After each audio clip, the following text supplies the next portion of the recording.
அவர்கள் நாம் தமிழர் கட்சியானது 234 தொகுதிகளிலும் தனித்தே போட்டியிடும் என்று அந்த கட்சியின் தலைமை ஒருங்கிணைப்பாளர் சீமான் மீண்டும் திட்டவட்டமாக அறிவித்திருக்கிறார். நேற்று இபிஎஸ் அளித்த பேட்டியின் போது திமுகவுக்கு எதிரான அனைத்து கட்சிகளும் ஓரணியில் திரளும் காலம் கனியும் என்றும் அதற்கான கால சூழ்நிலை விரைவில் வரும் என்றும் தாவேகா நாம் தமிழர் உள்ளிட்ட கட்சிகள் கூட்டணியில் இணைவார்களா என்ற கேள்விக்கும் அதற்கான நேரம் வரும்போது அவர் கண்டிப்பாக இணைவார்கள் என்றும் ஆட்சி மாற்றத்திற்கு அனைத்து எதிர்க்கட்சிகளும் ஓரணியில் இணைய வேண்டியது அவசியம் என்று எடப்பாடி பழனிசாமி நேற்று அளித்த அந்த பேட்டியில் தெரிவித்திருந்தார். இந்த பேட்டியின் மூலமாக நாம் தமிழர் கட்சி மற்றும் தமிழக வெற்றி கழகம் ஆகிய கட்சிகளுக்கு மீண்டும் மறைமுகமான அழைப்பை எடப்பாடி பழனிசாமி விடுத்திருந்தார்.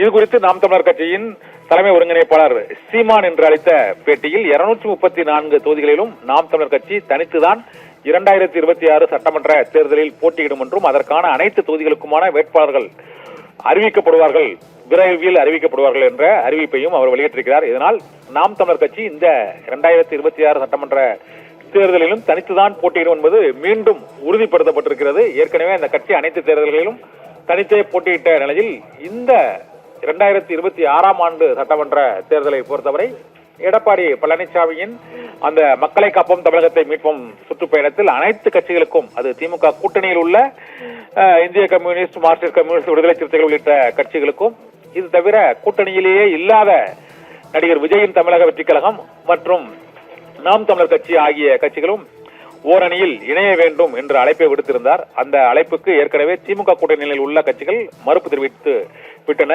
தாவேகா தரப்பில் இன்னும் திட்டவட்டமான மறுப்பு தெரிவிக்கப்படாவிட்டாலும் அவர்தான் முதலமைச்சர், விஜய்தான் முதலமைச்சர் என்றும் அதை ஏற்றுக்கொள்ளும் கட்சியுடனே கூட்டணி என்றும் தமிழக வெற்றி கழகம் அறிவித்திருக்கிறது. இருந்த போதிலும் நாம் தமிழர் கட்சி இந்த தேர்தலில் தனித்து போட்டியிடுமா அல்லது கூட்டணியில் கடைசியில் இணையுமா என்ற ஒரு கேள்வி நேற்றைய இபிஎஸ் பேட்டியின் மூலமாக இருந்தது. அந்த பேட்டிக்கும் நாம் தமிழர் கட்சியின் தலைமை ஒருங்கிணைப்பாளர் சீமான் இன்று திட்டவட்டமான அந்த பதிலை அறிவித்து விட்டார்.